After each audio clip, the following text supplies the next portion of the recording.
മലയാള സിനിമയിലെ യുവതാരമായിട്ടുള്ള ആന്റണി വർഗീസിന്റെ നായകനായിട്ട് അജിത് മാമ്പള്ളി സംവിധാനം ചെയ്ത കൊണ്ടൽ എന്ന് പറയുന്ന സിനിമ ഇന്ന് റിലീസായി നമ്മുടെ മുന്നിലേക്ക് എത്തിയിട്ടുണ്ട്. സിനിമ ഞാൻ കണ്ടു. സിനിമ കണ്ടതിന്റെ അഭിപ്രായമാണ് നിങ്ങളിലേക്ക് ഞാൻ എത്തിക്കുന്നത്. എന്തായാലും ഈ ഒരു സിനിമ ആദ്യ ഷോ കാണാൻ പോയ ഒട്ടുമിക്ക ആളുകളുടെയും മനസ്സിലൊരു പ്രതീക്ഷ ഉണ്ടാവും. നല്ലൊരു കഥയുള്ള നല്ലൊരു ഹൈ വോൾട്ടേജ് ആക്ഷൻ സിനിമ കാണണമെന്നുള്ള ഒരു പ്രതീക്ഷ.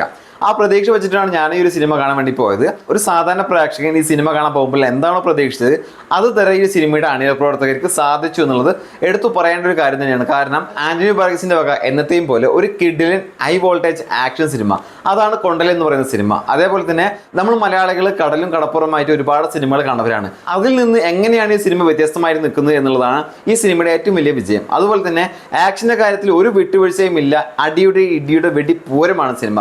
ആന്റണി വർഗീസിന്റെ സിനിമ കാണുമ്പോൾ കിട്ടുന്ന ഒരു ഫീൽ ഉണ്ടല്ലോ, ആ ഒരു ഫീൽ ഈ സിനിമക്ക് തരാൻ സാധിച്ചു.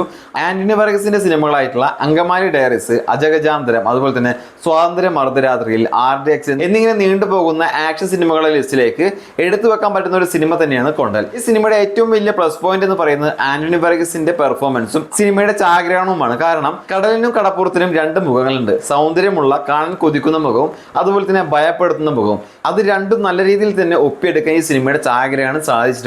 അത് തന്നെയാണ് സിനിമയുടെ ഏറ്റവും വലിയ പ്ലസ് പോയിന്റ്. പോരാത്തതിന് സാം സിയസിന്റെ BGM വർക്ക് കൂടി വന്നപ്പോൾ സിനിമ ഒരു ഗംഭീര തിയേറ്റർ എക്സ്പീരിയൻസ് ആണ്. സാം സിയസിനെ എല്ലാവർക്കും അറിയാം. കൈദി പോലെയുള്ള വലിയ ചിത്രങ്ങളിൽ വലിയ വലിയ BGM കാര്യങ്ങളൊക്കെ ചെയ്തിട്ടുള്ള അദ്ദേഹത്തിന്റെ ഒരു കിടിലം വർക്ക് തന്നെയാണ് കൊണ്ടൽ എന്ന് പറയുന്ന സിനിമയിൽ നമുക്ക് കാണാൻ സാധിക്കുന്നത്. പോരാത്തതിന് സിനിമ ഇന്ന് ആദ്യ ഷോ കാണാൻ പോയ ഒട്ടുമിക്ക ആളുകളുടെ മനസ്സിൽ ട്രെയിലറിൽ കണ്ട ആ സീന് എന്തായിരിക്കും എന്നുള്ളതാണ്.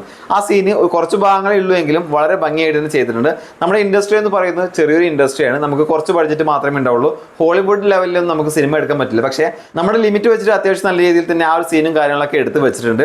ആ ഒരു കാര്യത്തിലും സിനിമ വിജയിച്ചു എന്ന് വേണം പറയാം. പിന്നെ എടുത്ത് പറയേണ്ടത് സിനിമയിൽ വലിയൊരു താരനിരയുണ്ട്. എല്ലാവരും അവരുടെ ഭാഗങ്ങൾ ഭംഗിയായിട്ട് നിർവഹിച്ചിട്ടുണ്ട്.